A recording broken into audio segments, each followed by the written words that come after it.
I'm gonna offer a choice.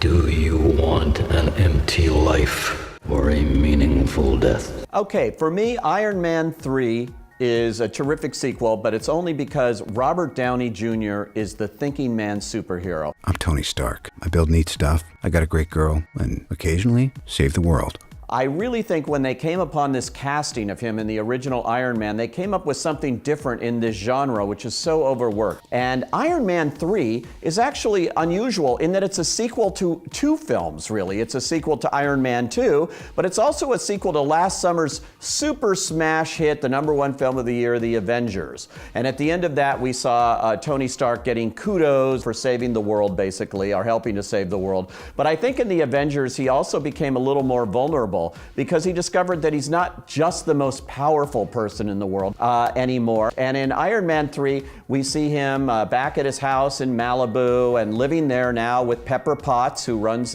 Stark Industries. And everything seems to be good, but he's thinking about where does he go next, when all of a sudden his world changes. And that's due to this huge new villain they have called the Mandarin, played by Ben Kingsley, who really destroys everything Tony Stark has in the world, and he has to basically start over.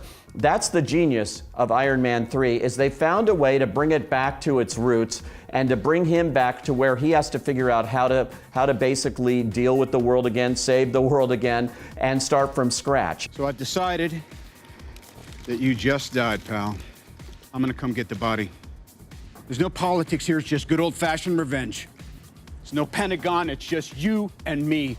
And on the off chance you're a man, here's my home address. Kingsley brings a lot of dimension to him. He's terrific in this role. And you need a great actor like Ben Kingsley, who of course won an Oscar for playing Gandhi. This is a far cry from Gandhi. This edition, directed by Shane Black, who created the Lethal Weapon series. He also worked with Robert Downey Jr. on Kiss Kiss Bang Bang. Shane Black knows how to stage a big action sequence, and there are a lot of them here. Air Force One, once again the President of the United States, like he seems to be in every other movie I've seen this year, in trouble. Also the whole destruction of his Malibu house, the big sequence at the end of the movie. I won't give too much away, but that's also extraordinary. And the use of the suits, of course, the Iron Man suits, they've taken it to the next level now, and it's really kind of cool because different parts of the suit can now fly in and just fit on who they need to fit on. And of course, all the old friends are back. In addition to Pepper Potts, you have Don Cheadle's character of Rhodey, and you have Happy Hogan, played by Jon Favreau, who directed the first two Iron Man pictures, but is not directing this one. It's a lot of fun to watch, like I said. It's very loud. The 3D is fantastic in this. I'm not a huge fan of 3D, but I think the 3D in this, it's worth seeing in this format. So if you're into Iron Man, if you're into superheroes, if you're into this kind of summer entertainment, this one is definitely a go. If you're not, you gotta go, because this is the movie everybody's gonna go to anyway.